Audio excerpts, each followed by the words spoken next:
জাহান্নামের সবচেয়ে নিম্ন স্তরে। রাসূলুল্লাহ সাল্লাল্লাহু আলাইহি ওয়াসাল্লাম বলেন যে আমার জীবদ্দশায় আমি যতগুলো জাতির সাথে আমি আমার সামনে উপস্থিত হয়েছে তার মধ্যে একটা জাতি হলো ভয়ঙ্কর, সেই জাতিটার নাম হলো মুনাফিক। সেই জাতিটার নাম কি? মুনাফিক। হযরত উসমান রাদিয়াল্লাহু তাআলা আনহু, হযরত উসমান বিন নুরাইন রাদিয়াল্লাহু তাআলা আনহুকে যারা শহীদ করেছে তারা কাফির ছিল না, তারাই ছিল মুসলমানদের একদল, যারা ওনার জন্য 40 দিন পর্যন্ত নামাজ পড়েছে জামাতে। ওই 40 দিন পর্যন্ত নামাজ পড়লেও না মুসলমান মুনাফিক সে তারা হযরত উসমান বিন নুরাইন রাদিয়াল্লাহু তাআলা আনহুকে শহীদ করেছে। তাহলে ইসলামের প্রতিটা মুসলমান সবচেয়ে তাড়াতাড়ি করতে পারে কিন্তু সে মুনাফিক হয়। এই যে আয়াতে বলা হয়েছে মুমিন, ওই মুমিন যখন কোরআনের তেলাওয়াত শুনবে তার অন্তরের মধ্যে অটুট আল্লাহ কোরআনের একটা আসর তৈরি হয়ে যাবে। মুমিন যখন ইন্নামাল মুমিনুনা আল্লাযীনা ইযা যুকিরাল্লাহ, যখন মুমিন আল্লাহর কথা স্মরণ হবে ওয়াজিলাত কুলুবুহুম, তার অন্তরটা কম্পিত হবে, প্রকম্পিত হবে। কি জন্য? একমাত্র আল্লাহর ভয়ে। আচ্ছা বলেন তো দেখি, আমরা যখন গুনাহের কাজ করি তখন কি মনে হয় আল্লাহর কথা মনে হয়? আল্লাহর আযাবের কথা মনে হয়? আল্লাহর গজবের কথা মনে হয়? মনে হয় না। যখন কোনো বিপদ আমাদের সামনে আসে, কঠিন রোগে উপনীত হই, কঠিন কোনো মুসিবতে উপনীত হই, তখন আমরা একদম শুধরে যাই, ঠিক কিনা?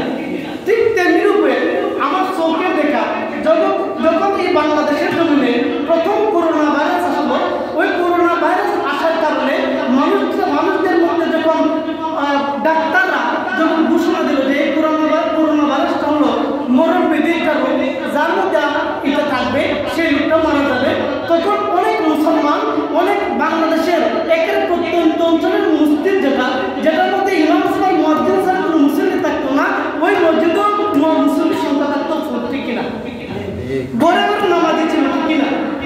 আমার কথা মিলিয়ে নিবে মসজিদের সাথে, ঘরে ঘরে নামাজি ছিল। কিন্তু যখনই করোনা ভাইরাস শেষ, আস্তে আস্তে মুসলমান নামাজ থেকে চলে যাচ্ছে, বিপদ আর নাই। দেখেন আপনার আশেপাশে অনেক মানুষ দেখবেন, আপনার সমাজের মধ্যে দেখবেন, আপনার প্রতিবেশীদের মধ্যে দেখবেন, আপনার পাড়ার মধ্যে, আপনার এলাকার মধ্যে দেখবেন যে এই লোকের কঠিন মুসিবত হয়েছে, রোগ হয়েছে, ডাক্তার মধ্যে তুমি আর বাঁচবা না, দেখবেন দাঁড়িয়ে টুপি সব লাগে একজন মসজিদের পাক্কা মুসিবত, কিনা? যখন সে এখান থেকে যখন দেখবেন তার রোগ আরেকটা পরীক্ষা করে দেখছে না তোমার কোনো ক্যান্সার হয় নাই, তুমি সুস্থ, তখন সে আস্তে আস্তে মসজিদ থেকে সরে গেছে। অনেক লোক আছে না এরকম? সবাই বলতেছেন আছে না? আমার আল্লাহ পাক রব্বুল আলামিন বলেন ইন্নামাল মুমিনুনা আল্লাযীনা ইযা যুকিরাল্লাহ ওয়াজিলাত কুলুবুহুম। তোমরা মুমিন ব্যক্তি যখন কোরআন তেলাওয়াত করা হবে, কোরআন তেলাওয়াত করলে আল্লাহর কথা স্মরণ হবে, তখন তার অন্তরটা আল্লাহর ভয়ে প্রকম্পিত হবে, কম্পিত হবে। সম্মানিত হাজিরিন, তাহলে আল্লাহর ভয় আমাদের অন্তরে যদি না থাকে, নামাজটা কি প্রতিদিনের সাথে হবে? হবে না, নামাজটা হবে না। তারপরে আল্লাহ তাআলা বলেন ওয়াইদা তুলিয়াত আলাইহিম আয়াতু যাদাতুহুম ঈমানান ওয়া আলা রাব্বিহিম ইয়াতাওয়াক্কালুন।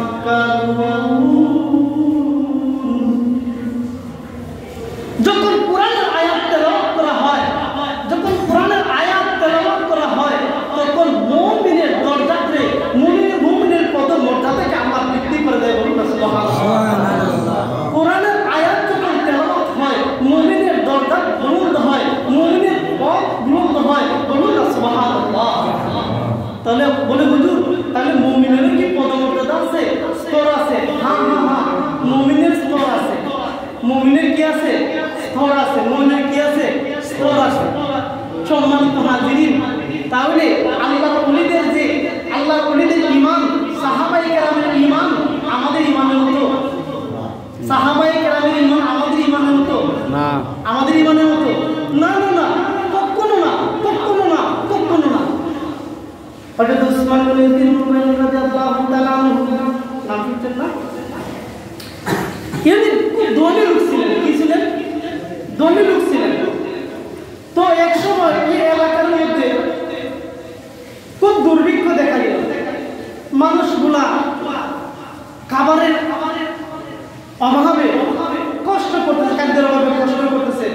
তখন উসমান গনি নুরাইন রাদিয়াল্লাহু তাআলা আনহু অনেকগুলা উট বুঝাই করে মাল সামানা কিনে আনলেন। তখন বড় বড় ব্যবসায়ীরা হযরত উসমান বিন নুরাইন রাদিয়াল্লাহু তাআলা আনহুর কাছে আসলেন যে উসমান তুমি এতগুলা মাল আনছো বিক্রি করবা? বলে হ্যাঁ বিক্রি করব। বলে বিক্রি করলে উসমান বলতেছেন আমি যদি তোমাদের কাছে বিক্রি করি তাহলে তোমরা কত টাকা দিবা, লাভ দিবা কত? আল্লাহ দুই দিরহাম। কয় দিরহাম? তখন তিনি বললেন না না 2 দিরহামে হবে না, তার চেয়ে বেশি আমাকে লাভ দিয়েছে একজন। আরো বেশি দিছে? বলে ঠিক আছে আরো বেশি দিলাম। বলে না না তার চেয়েও বেশি দিছে একজন। বলে আরো বেশি? বলে তার চেয়েও বেশি দিছে? বলে হ্যাঁ আরেকজন ব্যবসায়ী তার চেয়েও বেশি দিছে। বলে আরো বেশি দিব, আরেকটু লাভ তোমাকে বেশি দিব। বলে না না তোমাদের চাইতে আরো বেশি লাভ দিছে আরেকজন। ও উসমান তোমাকে এত টাকা লাভ দিলাম, এই মক্কা মদিনার মধ্যে অত অঞ্চলের মধ্যে আমাদের চাইতে সবচেয়ে বড় ব্যবসায়ী কে আছে? আমরা যদি তোমাকে লাভ বেশি না দিতে পারি, আমাদের চাইতে লাভ দেওয়ার মতো ব্যবসায়ী এই অঞ্চলের মধ্যে আর কেউ নাই। উসমান বলো তোমাকে কে এত লাভ দিছে? তখন উসমান বলেন আমাকে যিনি লাভ দিয়েছেন তিনি আমাকে বলেছেন যে উসমান তুমি তোমার সমস্ত মান সম্পদ আমার গরিব অসহায় বান্দাদের মধ্যে তুমি বন্টন করে দিবা বিনা টাকায় বিনা পয়সায়। আমি আল্লাহ তোমাকে জান্নাত দিয়ে সহযোগিতা করব। সুবহানাল্লাহ। সবচেয়ে বড় ব্যবসায়ীর নাম কি? আল্লাহ। আল্লাহর সাথে ব্যবসা করেন, আল্লাহর সাথে ব্যবসা করেন, আপনার লাভ কমাতে পারবে না, আপনার ধনী হয়ে যাবেন, আপনার ধন কেউ কমাতে পারবে না। সম্মানিত হাজিরিন, তারপরে আসুন দেখেন, তারপর বলতেছেন যাদাতুহুম ঈমানান ওয়া আলা রাব্বিহিম ইয়াতাওয়াক্কালুন।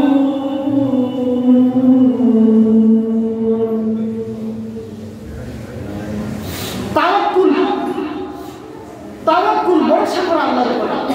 এই ভরসার উদাহরণটা আমি আপনাদেরকে কি দিয়ে বুঝাতে পারবো যে তাওয়াক্কুল বিষয়টাকে বোঝানোর জন্য একটা উদাহরণ আপনাদের সামনে আমি উপস্থাপন করতেছি। আপনারা হয়তো আমার ধারণা আপনারা বুঝবেন তাওয়াক্কুল বিষয়টা কি। একটা রাখাল ছেলে, একটা ছেলে তার গবাদি পশুগুলোকে ছাগলগুলোকে নিয়ে মাঠে চড়াইত, কিন্তু ওই এলাকায় খরার কারণে ঘাস সবগুলো জ্বলে গেছে আর ঘাস নাই।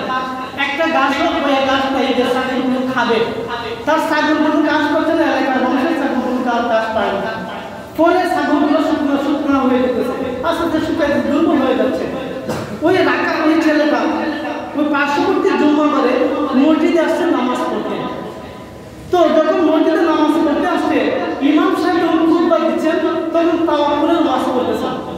এই ছেলেটা তাওয়াক্কুলের ওয়াজ শুনে সে বলল যে ইমাম সাহেব যেহেতু বলেছেন যে আল্লাহর উপরে তাওয়াক্কুল রাখলে 100তে 100 কোনো সন্দেহ এর মধ্যে 1% কমাতে পারবেন না, বিন্দু পরিমাণে কমাতে পারবেন না। যদি আল্লাহর উপরে তাওয়াক্কুল রাখেন তাহলে কঠিনতম কঠিন কাজ আল্লাহ তোমার জন্য সহজ করে দিবেন। তো ছেলেটা বলতেছে নদীর ওই পারে সবুজ ঘাস দেখা যায়, যদি আমার ছাগলগুলো ওই পারে চড়াইতে পারি তাহলে আমার ছাগলগুলো ঘাস খেয়ে মুক্তাদার হবে। সে বলল সে আল্লাহর উপরে একনিষ্ঠভাবে তাওয়াক্কুল হয়ে গেছে। বিসমিল্লাহির রহমানির রহিম বলে এই স্রোতওয়ালা নদীর মধ্যে পা রাখছে দেখে অটোমেটিক গাইতে পারতেছে বলুন সুবহানাল্লাহ। যাচ্ছে তার ছাগলগুলোকে নিয়ে নদী পার হয়ে গেছে। তার এই তাওয়াক্কুলের মধ্যে বিন্দু পরিমাণ কোনো কি ছিল না, কমতি ছিল না, 100তে 100 আল্লাহর তাওয়াক্কুল করেছে। এই ছেলেটার ছাগল যখন মুক্তাদাতা হয়ে যাচ্ছে এলাকার মানুষরা বলতেছে অমুক একজন ছেলে দেখছে তার ছাগলগুলো মুক্তাদাতা হইতেছে। বলে মুক্তাদাতা হওয়ার তো কোনো সুযোগ নাই, এলাকার মধ্যে কোনো ঘাস নাই, তাহলে সে খাওয়াচ্ছে কি? আরেকজন আসলো তার কাছে, ভাই তুমি তোমার পশু এই ছাগলগুলোকে কি খাওয়াচ্ছ? বলে আমি ঘাস খাওয়াচ্ছি। বলে ঘাস পাচ্ছ কোথায়? বলে নদীর ওপরে। বলে নদীর ওপরে তো যাওয়া সম্ভব না, মানুষও যাওয়া সম্ভব না, ছাগল কেমনে যাবে? বলে না আমি যেতে পারি। তুমি যেতে পারো, দেখাবো? আমার হাত দেখাবো। বিসমিল্লাহির রহমানির রহিম বলে নদী পার হয়ে গেছে। আসার পরে বলছে ভাই তুমি কেমন এটা করলাম? বলে আমি আল্লাহর তাওয়াক্কুল রেখে আমি নদীতে পা দিয়েছি, আল্লাহ পাক রব্বুল আলামিন আমার রাস্তাকে সহজ করে দিয়েছেন। তখন ওই লোকটা বলে আমিও যাবো। বলে তোমাকে তাওয়াক্কুল রাখতে হবে আল্লাহর উপরে, 1% সন্দেহ থাকতে হবে না। এই লোকটা নদী পার হবে, সে কি করছে? নদীর ওপারে একটা গাছের সাথে রশি বাঁধছে, তার কোমরের সাথে রশি বাঁধছে। রশি বাঁধতে কি করছে, ওই রশি বেঁধে সে বিসমিল্লাহির রহমানির রহিম বলে নদীতে পাড়া দিছে। এখন দেখা যায় স্রোত তারা বাসায় নিয়ে যাচ্ছে। তখন স্রোত যখন তাকে বাসিয়ে নিয়ে যাচ্ছে, রশিতে সে আটকে যাচ্ছে। এখন বলছে যে রশি তো ছিঁড়ে যাবে, ও ভাই তুমি তো বলেছিলে বিসমিল্লাহ বললে এই রাস্তা পার হওয়া যায়, নদী পার হওয়া যায়, আমাকে তো স্রোত বাসিয়ে নিয়ে যাচ্ছে। তখন ঢাকা ওই ছেলেটা ডাক দিয়ে বলতেছে, ভাই তোমার আল্লাহর উপরে ভরসার মধ্যে কমতি ছিল, তুমি আল্লাহর উপরে ভরসা করো নাই, তুমি ওই রশির উপরে ভরসা করেছো, রব্বে করিম তোমার রশির উপর তোমাকে ছেড়ে দিয়েছে, এই জন্য আর তুমি পার হতে পারো নাই। সম্মানিত হাজির, তাওয়াক্কুল বিষয়টা এরকম। আপনি ব্যবসা করতেছেন, আল্লাহর উপর তাওয়াক্কুল রাখেন, আপনার ব্যবসা মন্দা চলতেছে, আপনি আল্লাহর উপর তাওয়াক্কুল রেখে কাস্টমারকে ঠকাবেন না, দুজনে কম দিবেন না, আপনি আল্লাহর সন্তুষ্টির জন্য, আল্লাহকে খুশি করার জন্য সবভাবে হালালভাবে ব্যবসা করেন, দেখবেন কিছুদিনের মধ্যে আপনি ধনী হয়ে যাচ্ছেন, আপনার ব্যবসা করবেন। সম্মানিত হাজির, তারপরে এটা হলো তাওয়াক্কুল। এটা হলো কি তাওয়াক্কুল। আর এটা হলো বুখারী শরীফের 2291 হাদিস, আবু হুরায়রা রাদিয়াল্লাহু তাআলা আনহু থেকে বর্ণিত। হযরত আবু হুরায়রা রাদিয়াল্লাহু তাআলা আনহু বলেন, বর্ণনা করেন রাসূল পাক সাল্লাল্লাহু আলাইহি ওয়াসাল্লাম বলেছেন, বনী ইসরাঈলের মধ্যে দুইজন ব্যক্তি, একজন লোক আরেকজন লোকের কাছে গেছে, তার খুব অভাব, 1000 দিরহাম দান নেওয়ার জন্য, কর্জা নেওয়ার জন্য। সে 1000 দিরহাম তার কাছে কর্জা চাইছে, ভাই আমাকে 1000 টাকা দিরহাম দাও, আমি বড় অভাবে চলতেছে। তাহলে তোমরা তোমরা অভাবী মানুষ দিবা কেমনে, একটা ডকুমেন্টের প্রয়োজন, তুমি তোমার দুইজন সাক্ষী আমার সামনে উপস্থিত করো। তখন ওপর লোকটি বলতেছে, কাফা বিল্লাহি শাহিদা, আমার সাক্ষীর জন্য আমার আল্লাহই যথেষ্ট, সাক্ষী হিসেবে কে যথেষ্ট, কাফা বিল্লাহি শাহিদা। তাহলে তুমি দুইজন, তুমি একজন জামিনদার উপস্থিত করো। তখন ওই ব্যক্তি বলতেছে, কাফা বিল্লাহি কাফিলা, আমার জামিনদারের জন্য আমার আল্লাহই যথেষ্ট। কে যথেষ্ট, আল্লাহ যথেষ্ট। ওই লোকটি বলতেছে, সাদাক্তা, তুমি সত্য কথা বলেছ, নাও তোমাকে 1000 দিরহাম দিলাম, সময় মতো তুমি আমাকে ফিরিয়ে দিও। আল্লাহর উপরে তাওয়াক্কুল তার কতটুকু, যে তার অভাব, এই 1000 দিরহাম দিয়ে সবভাবে হক হালাল পথে ব্যবসা বাণিজ্য করবে। বলুন তো দেখি, আমাদের বর্তমান যে ব্যবসায়ীরা আছেন সবাই কি হকভাবে হালাল মতো ব্যবসা করেন? ব্যবসার মধ্যে দুর্নীতি আছে না? কেমন কম দেয় না, ভালো জিনিসটাকে উপর দিকে সাজাইয়া তার পচা জিনিসটার ভিতরে ঢুকাইয়া কি করে ভালো জিনিসের দামে বিক্রি করে দেয়। এটা দুখানা, এটা কি সৎভাবে ব্যবসা হইল? জান্না বুঝে আরেকজনকে ঠকাইলাম। পচা মাছরে কি করে রং করে সেটাকে তাজা মাছ বানায় বিক্রি করে না? সবাই না, কিছু ব্যবসায়ী আছে না? সম্মানিত হাজিরিন, এবার এই 2 নম্বরটার টাকা নিয়ে চলে গেল, টাকা নিয়ে ব্যবসা বাণিজ্য করলো। বুঝবেন কথাটা, ব্যবসা বাণিজ্য করলো, ব্যবসা বাণিজ্যের মধ্যে আল্লাহ তাআলা তার ব্যবসা বাণিজ্যের মধ্যে বরকত দিল, বহু টাকা লাভ হয়েছে। এই লোকটা তার ওয়াদা অনুযায়ী 1000 দিরহাম তার ভাইয়ের কাছে পৌঁছায় দিবে, কারণ আল্লাহকে সাক্ষী, আল্লাহকে জামিনদার রেখেছে, আল্লাহকে জামিনদার রেখেছে, আল্লাহকে সাক্ষী রেখেছে, আর তার সাথে ওয়াদার পর খেলাপ করতে পারে না। লোকটা জাহাজের খোঁজ করতে লাগলো। ঘটনাক্রমে ওই দিন কোনো জাহাজ নাই, ওই দিন কোনো কি নাই, কোনো জাহাজ নাই, কোনো যানবাহন নাই। লোকটা পেরেশান হয়ে গেল, আমি আমার আল্লাহকে জামিনদার রেখে এসেছি, আমার আল্লাহকে আমি সাক্ষীদাতা এসে রেখে এসেছি। লোকটাকে কি করব, টাকাটা কেমনে পৌঁছাইব? যেহেতু আমি আমার আল্লাহ সাক্ষী রেখেছি, আমার আল্লাহকে জামিনদার রেখেছি, আমার টাকাটা পৌঁছাই দিবেন আমার আল্লাহ। এদিকে সময় চলে যাচ্ছে, কেমনে পৌঁছাইবে? একটা কাঠের টুকরা নিছে, একটা কাঠ নিছে, খুদাই করছে, খুদাই করে 1000 দিরহাম তার মধ্যে ঢুকাইয়া একটা চিঠি লিখে সে নদীতে বাসাই দিছে। কার উপর তাওয়াক্কুল করে? আল্লাহর উপর তাওয়াক্কুল করে কাঠের টুকরাটাকে বাসাই দিছে। আর ওই লোকটা, যে লোকটা পাওনাদার, সে কোনো এক কারণে নদীর পাশে নদীতে আসছে, এসে থেকে একটা কাঠের টুকরা বাঁচতেছে, কয় হ্যাঁ আমার তো লাকড়িরও দরকার, এই টুকরোটা বাড়িতে নিয়ে যান।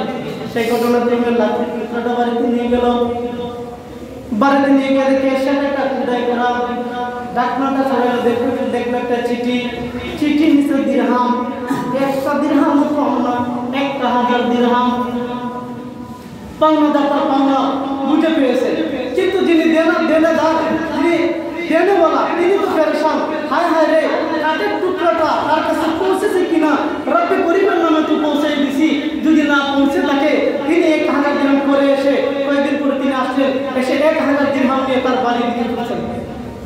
বাড়ির কাছে যাই বলতেছে, দেখি বলতেছে আসসালামু আলাইকুম ওয়া রাহমাতুল্লাহি ওয়া বারাকাতুহু, ভাই আমার কথা মতো আমি আপনাকে টাকাটা পৌঁছাইতে পারি নাই, মনে কষ্ট নেবেন না, আপনি আপনার টাকা 1000 দিরহাম আমি কথা মতো নিয়ে এসেছি।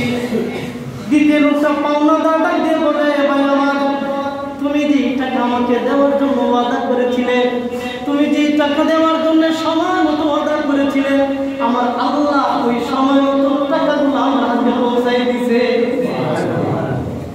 কেমনে পাইছো? কাঠের মধ্যে একটা চিঠি খুদাই করে তুমি টাকাটা রেখে দিয়েছিলে, ওই টাকাটা আল্লাহ আমার হাতে সময় মতো পৌঁছাই দিছে। কে দিছে? এই শেরপুরে একটা অভাবী মানুষকে একটা রিস্কাওয়ালাকে আল্লাহ বাদশা বানাইতে পারে কিনা? পারে কিনা?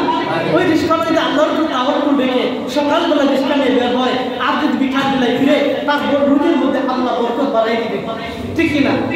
একজন ফকির মানুষ, ফকির, তার কোনো টাকা নাই, পয়সা নাই, তার কোনো পয়সা নাই, নিয়ত করেছে মদিনা যাবে, নিয়ত করেছে মক্কা যাবে, হজ করবে, কিন্তু তার কোনো টাকা নাই। সে কি করছে? তার ভিক্ষার টাকা থেকে জমাতে লাগলো, তার এই টাকাটা জমাতে এক সময় আল্লাহ রাব্বুল আলামিন তার হজ্জের খরচ বহন করার ক্ষমতা তাকে দিয়ে দিলেন। দেওয়ার মালিক কে? দেওয়ার মালিক কে? আপনাদেরকে ধনী বানানোর মালিক কে? আমাদেরকে ধনী বানানোর মালিক কে? সুখী বানানোর মালিক কে? রোগ অসুখ বিসুখ সেবা দানের মালিক কে? এই বিশ্বাসটুকু 100 আপনি আমার ভিতরে থাকতে হবে কিনা? যদি 1% সন্দেহ থাকে তাহলে কিন্তু কোনো লাভ হবে না, আপনি সফল কাম হবেন না, কোনো সফল কাম হবেন না। আপনি যতই কিছু করেন না কেন আপনি সফল কাম হবেন না। সম্মানিত হাজিরিন, বলেন নামাজ মানুষের খারাপ কাজ থেকে বিরত রাখে, তাহলে একটা নামাজি লোক কেমনে বাড়িকে চুরি করলো, জুতা চুরি করে, ঠিক কিনা, টাকা চুরি করে, ফল চুরি করে, তো নামাজও করে দেখি, কিন্তু ভাই ওই নামাজ তার হচ্ছে না। তারপর আমি শর্ট করে দিচ্ছি, আমার আল্লাহ বলেন الذين يقيمون الصلاة ومما رزقناهم ينفقون أولئك هم المؤمنون حقا। আমার আল্লাহ বলেন তাহলে এই সমস্ত গুণ যার ভিতরে পাওয়া যাবে এই লোকটা তা মুমিনের বর্ণনা দিয়ে বলতেছেন, মুমিনের একটা গুণ হলো সে নামাজ পড়বে। কি করবে? নামাজ প্রতিষ্ঠা করবে। কি করবে?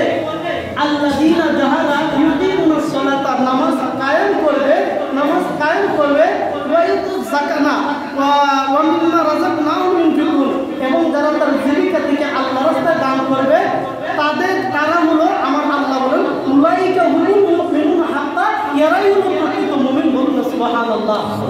এখন বলুন তো, একজন ফকির এসে আমার কাছে চাইলো, বাবা আল্লাহর রাস্তায় আমাকে কিছু দেন, আমার হাতে কিছু নাই, তাকে আমি ধমক দিব না, সুন্দর করে বুঝিয়ে বলবো ভাই আমার হাতে কিছু নাই, আপনি দোয়া করো, আল্লাহ যদি তৌফিক দান করে আমি তোমাকে দান করবো, ঠিক কিনা?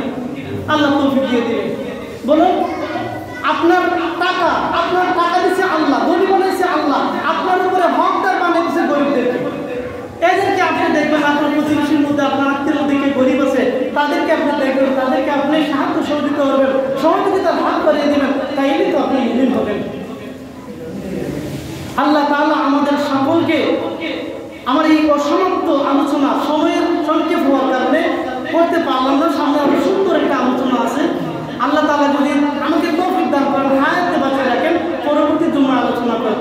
আচ্ছা, একটা প্রশ্ন আমি আপনাদেরকে বলি, বলুন তো আমার এই 40 মিনিটের আলোচনার মাধ্যমে আপনারা কোন বিষয়টা শিখছেন? আমি কি আপনাদেরকে বুঝাতে চাইছি? একটা মুমিনের পরিচয় দিচ্ছি, ঠিক কিনা? মুমিন হতে হলে মুমিনের গুণ হলো কোরআনের আয়াত যখন কোরআন তেলাওয়াত করা হবে তখন অন্যদিকে তার কোনো